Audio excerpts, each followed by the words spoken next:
अपना बेटा, बरसों से रिश्ता तोड़ चुके मामा जी का सुमन और मुकेश के घर आना उनकी बेचैनी का कारण बन गया। आखिर उनके अतीत का वह कौन सा सच था जिस पर पड़ा पर्दा मामा जी किसी भी पल उठा सकते थे। सुमन ने सुबह उठते ही मुकेश को बताया कि रात जब वह सो चुके थे तो मामा जी का फोन आया था कि वह कल घर आ रहे हैं। मुकेश यह जानकर हैरान हो गया। सालों पहले जिस मामा जी ने उससे रिश्ता तोड़ लिया था, वे अचानक यहाँ क्यों आ रहे हैं? क्या उन्हें हमसे कोई काम है या उनके दिमाग में फिर से टूटे हुए रिश्तों को जोड़ने की बात आ गई है? इसी उधेड़-बुन में पड़ा वह अतीत की यादों में खो गया। मुकेश को याद आया कि जब इंजीनियरिंग का कोर्स करने के लिए उसे दिल्ली जाना पड़ा था, तो मम्मी-पापा ने हॉस्टल में रखने के बदले मामा के यहाँ रखना ज़्यादा बेहतर समझा था। उस समय मामा जी की शादी को 2 साल ही बीते थे। उनका एक ही बच्चा था। मुकेश ने इंजीनियरिंग पास कर ली थी, उसकी भी शादी हो गई। अब तक मामा जी के 3 बच्चे हो चुके थे, जबकि मुकेश के शादी के 5 साल बाद तक भी कोई बच्चा नहीं हुआ और मामी अगले बच्चे की तैयारी में थी। मुकेश एक बच्चे को गोद लेना चाहता था और मामा जी चाहते थे कि उनके आने वाले बच्चे को वह गोद ले ले। मामा के इस प्रस्ताव में मुकेश के माता-पिता की भी सहमति थी, लेकिन मुकेश व सुमन इस पक्ष में नहीं थे कि मामा के बच्चों को गोद लिया जाए। इस बात को लेकर मामा और भांजे के बीच का रिश्ता जो टूटा, तो आज तक मामा ने अपनी शक्ल उनको नहीं दिखाई। मुकेश अपने एहसान का बदला चुकाने के लिए या समझौता रिश्ता बनाए रखने के बहाने से मामा के बच्चों को उपहार बेचता रहता था। मामा ने उसके भेजे महंगे उपहारों को कभी लौटाया नहीं, पर बदले में कभी धन्यवाद भी लिखकर नहीं भेजा। अतीत की यादों से निकलकर मुकेश तैयार होकर अपने दफ्तर चला गया। शाम को लौटा तो देखा सुमन परेशान थी। उसके चेहरे पर अजीब-सी मायूसी छाई। दोनों बेटों गगन और रजत को वहां न पाकर वह और भी घबरा-सा गया। हालांकि मुकेश समझ रहा था, पर क्या पूछता? जवाब तो वही भी जानता ही था। सुमन चाह रही थी कि वह दोनों बेटों को कहीं भेज दे, ताकि मामा जी की नीयत का पता चल जाए। उसके बाद बेटों को बुलाएं। मुकेश इसके लिए तैयार नहीं था।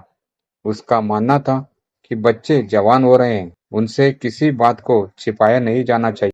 इसीलिए सुमन के लाख मना करने के बाद भी मुकेश ने गगन रजत को बता दिया कि कल यहाँ मेरे मामाजी आ रहे हैं। दोनों बच्चे पहले तो यह सुनकर हैरान रह गए कि पापा के कोई मामाजी भी है, क्योंकि उन्होंने तो केवल दादाजी को ही देखा है, पर दादी के भाई का तो घर में कभी जिक्र भी नहीं हुआ।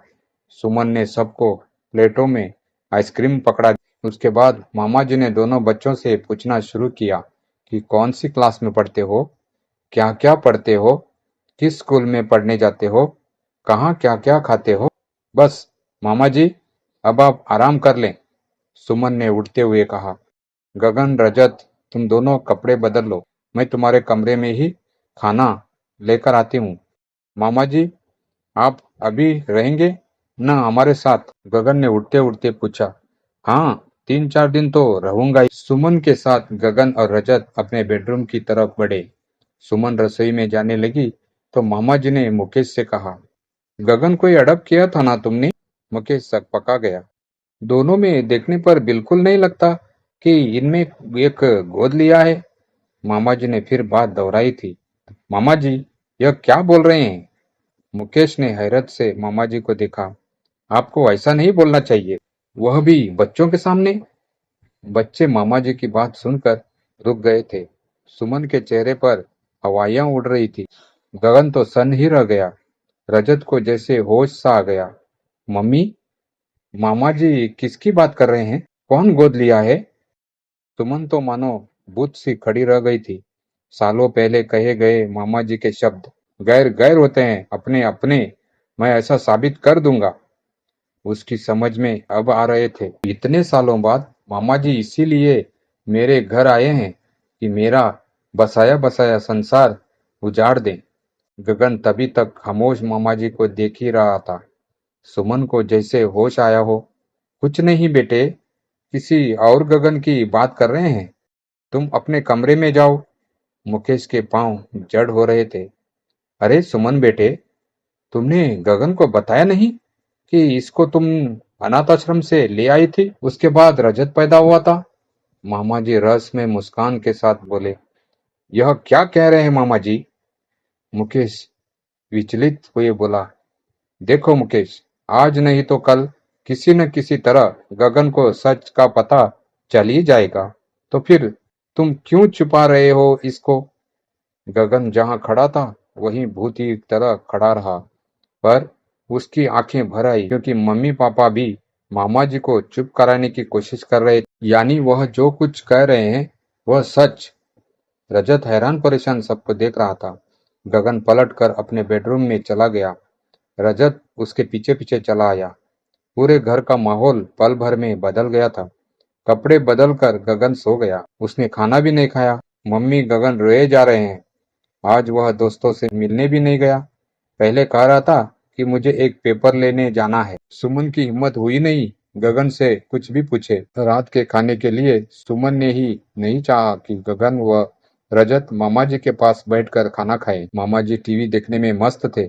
ऐसा लग रहा था कि उनका मतलब हल हो गया। मुकेश भी ज्यादा बात नहीं कर रहा था। उसे ध्यान आ रहा था उस झगड़े का जो मम्मी पापा मामा मामी ने उसके साथ किया था। दरअसल वे चाहते थे कि हमारा बच्चा नहीं हुआ तो मामी के छोटे बच्चे को गोद ले लें, पर सुमन चाहती थी कि हम उस बच्चे को गोद लें जिसके माता पिता का पता न हो, ताकि कोई चांस ही न रहे कि बच्चा बड़ा होकर अपने असली माता पिता की तरफ झुक जाए।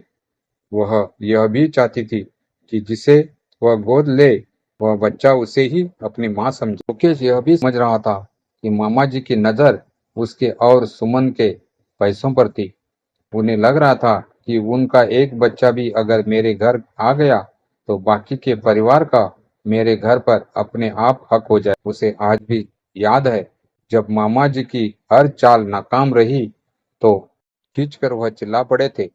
अपने लोगों को दौलत देते हुए ऐतराज है, पर गैरों में बांट कर खुश हो? तो जाओ, आज के बाद हमारा तुमसे कोई वास्ता नहीं। मामा जी जब अंतिम बार मिले तो बोले, कान खोलकर तुम दोनों सुन लो। गैर गैर होते हैं, अपने अपने ही। और मैं यह साबित कर दूंगा। और आज यही साबित करने आया है। लगता है गगन को गैर साबित करके ही जाएंगे, लेकिन मैं मामा जी की यह इच्छा पूरी नहीं होने दूंगा। सोचता हुआ मुकेश करवट बदल रहा था। इधर सुमन की आंखों से नींद जैसे गायब थी। जब रहा नहीं गया तो उठकर वह गगन के कमरे की तरफ चल दी। उसका अंदाजा सही था। गगन जाग रहा था। रजत भी जागा हुआ था। तू पागल है गगन? रजत बोला। मामा जी ने कहा और तूने उसे सच मान लिया? मामा जी हमारे ज्यादा अपने हैं या मम्मी पापा? सुमन के पीछे मुकेश भी आ गए। दोनों गगन के कमरे में अपराधियों की तरह आकर बैठ गए। उन्होंने गगन को देखा। उसकी आंखें भरी हुई थी। गगन, तूने खाना क्यों नहीं खाया? गगन कुछ बोला नहीं, बस माँ की नजरों में देखता रहा। ऐसे क्या देख रहा है? मैं क्या गैर हूँ? सुमन रो पड़ी। उसके शब्दों में अपनापन और रोब दोनों थे। मम्मी हूं मैं तेरी। कोई भी उठकर कुछ कह देगा और तू मान लेगा? मेरी बात पर यकीन नहीं है? उसकी बात सुन रहा है जो सालों बाद अचानक उठकर चला आया। बेटे, अगर हम तेरे माता पिता न होते तो क्या तुम्हें इतने प्यार से रखते?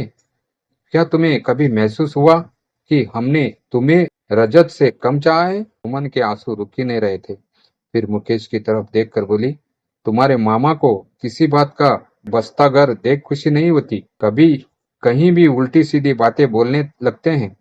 मालूम नहीं कब जाएंगे। गगन ने नजरें झुकाए, आंसू टपकता रहा। उसका चेहरा बन बिगड़ रहा था। उसे समझ नहीं आ रहा था कि यह अचानक तूफान कहाँ से आ गया।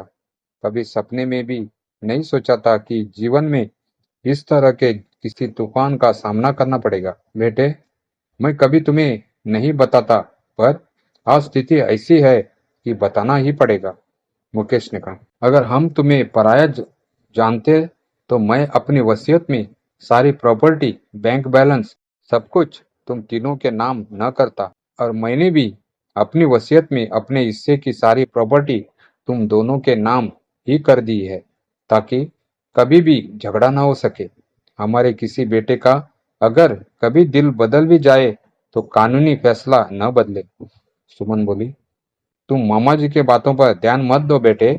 गगन खामोशी से दोनों की बातें सुन रहा था। सुबह सुमन ने रजत को झकझोरा तो उसकी नींद खुली। गगन, गगन कहाँ है? सुमन की आवाज में घबराहट थी। कहाँ है मतलब? वह तो यही सो रहा था, रजत बोला। बाथरूम में होगा ना? रजत ने अधमुंदी आंखों से कहा। कहीं नहीं है वह, पूरा घर छान लिया मैंने। सुमन लगभग चीख रही थी। तू सोता रहा और तेरी बगल से उठकर वह चला गया, बदतमीज, तुझे पता ही नहीं चला? मम्मी, मुझे क्या पता? मम्मी, आप बेकार परेशान हो रही है। यही होगा, मैं देखता हूँ। रजत झटके से बिस्तर से उठ गया, पर मन ही मन वह डर भी रहा था कि कहीं मम्मी की बात सच न हो। कहीं घूमने निकल गया होगा।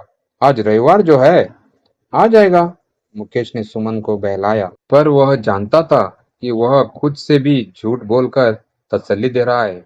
सुमन का देर से मन में रुका गुबार सहसा फूट पड़ा। वह पक पड़ी। उसका मन किया कि मामा जी को कहें कि हो गई तसल्ली, पड़ गई दिल में ठंडक, साबित कर दिया ना तूने, अब जाओ, यहाँ से दफा हो जाओ। पर प्रत्यक्ष में कुछ कह नहीं पाई। दोपहर हो चुकी है, एक फोन तक नहीं किया उसने, जबकि पहले कभी यूं बिना बताए वह कहीं जाता ही नहीं था। मुकेश भी बड़बड़ाया। उनकी आंखों से भी अनजानी आशंका से नमी उतर रही थी। वह हर फोन पर मुकेश लपकता, सुमन की आंखों में एक उम्मीद जाग जाती, पर फौरन ही बुझ जाती। इस बीच मामा जी अपने घर वालों से फोन पर लंबी बातें करके हंसते रहे। साफ लग रहा था कि वह इन दोनों को चिढ़ा रहे हैं। अंधेरा हो गया। रजत लौटा, पर खाली हाथ। उसका चेहरा उतर गया था। वह सोच रहा था कि गगन कितना बेवकूफ है। कोई कुछ कहेगा तो हम उसे सच मान लेंगे। तभी मामा जी की आवाज सुनाई दी। आजा आजा मेरे बेटे, आजा बैठ। सुमन, मुकेश और रजत बाहर के दरवाजे की तरफ लपके। गगन मामा जी के पास बैठ रहा था। कहाँ रहा सारा दिन? कहाँ घूम के आया? पानी पिएगा? सुमन बेटे, इसे पानी दे दे। थका हारा आया है। मामा जी की आवाज में चटकारे देने वाला स्वर था। सुमन तेजी से गगन की तरफ आई और उसे बाहें से पकड़कर मामा जी के पास से हटा दिया। कहाँ गया था? सुमन चीख पड़ी। बता के क्यों नहीं गया? ऐसे जाते हैं क्या? और गुस्से से भरकर उसे थप्पड़ मारने लगी और फिर फपक फपक कर रोने लगी। गगन, तेरा गुस्सा मम्मी पर था ना? तो मुझे क्यों नहीं बता कर गया? रजत बोला। मैंने तेरा क्या बिगाड़ा था? ऐसे भी कोई चुपचाप निकलता है घर से? हम क्या इतने पराये हो गए हैं? मुकेश की आवाज भी भर्राई हुई थी। सभी की दबी संवेदनाएं फूट पड़ी थी। मामा जी, आप कुछ कह रहे थे, कहिए ना। गगन ने अपने आंसू पोंछे, पर सुमन ने पीछे से गगन को खींच लिया। पागल सी हो गई थी सुमन। कुछ नहीं कह रहे थे। तू जा अपने कमरे में। जो कुछ सुनना है मुझसे सुन। मैं तेरी माँ हूँ, ये तेरे पिता है और ये तेरा भाई। मुकेश सुमन को पकड़ रहा था। मामा जी, आप कह रहे थे मैं इनका गोद लिया बेटा हूँ, है ना? नहीं, तुम मेरे बेटे हो। सुमन ने गगन को जोर से झटक दिया। गगन सुमन के कंधे को थाम कर बोला, मम्मी, मैं तो मामा जी को यही समझा रहा हूँ कि मैं आपका बेटा हूँ। मम्मी, अपने पैदा किए बच्चे को तो हर कोई पालता है, पर एक अनाथ बच्चे को प्यार देकर तो शायद ही कोई औरत पालती होगी। उससे बड़ी बात तो यह है कि आपने रजत और मुझ में कोई फर्क नहीं रखा। तो मैं क्यों मान लूं मामा जी की बात? आप ही मेरी माँ है। गगन ने सुमन को अपनी बाहों में समेट लिया और मामा जी से कहा, मामा जी, आपने क्या सोचा था? कि मुझे जब पता चलेगा कि मैं अनाथ आश्रम से लाया गया हूँ तो मैं अपनी असली माँ को ढूंढने निकल पड़ूंगा। मामा जी, क्यों ढूंढूं मैं उस औरत को जिसको मेरी जरूरत कभी थी नहीं? उसने मुझे पैदा करके मुझ पर एहसान नहीं किया, बल्कि मम्मी पापा ने मुझे पाला पोसा, मुझे नाम दिया, मुझे भाई दिया, मुझे घर दिया, समाज में मुझे एक जगह दी। इनका एहसान मान सकता हूं मैं, वरना आज मैं रोड पर रहा होता, किसी अनाथ आश्रम के मैले कुचले कमरों में। रजत ने खुशी से गगन का हाथ दबा दिया। मुकेश ने गगन के सिर पर हाथ फिराया। सुमन, मुकेश और रजत की आंखों में आंसू छलक आए। सबने तीखी नजरों से मामा जी को देखा। सुमन तो नहीं बोली, पर मुकेश से रहा नहीं गया। बोले, क्यों मामा जी, आप तो गैर को गैर साबित करने आए थे ना? और आप तो मेरे अपने थे, तो आपने गैरों से दुश्मनी क्यों निभाई? गगन सुमन के गले से लिपट गया। सुमन के आंसू फिर निकल आए। सुमन जानती थी, अब उसे मामा जैसे किसी व्यक्ति से डरने की कोई जरूरत नहीं है। अब सच में उसके दोनों बेटे अपने हैं। Thank you. Like, share, comment, subscribe.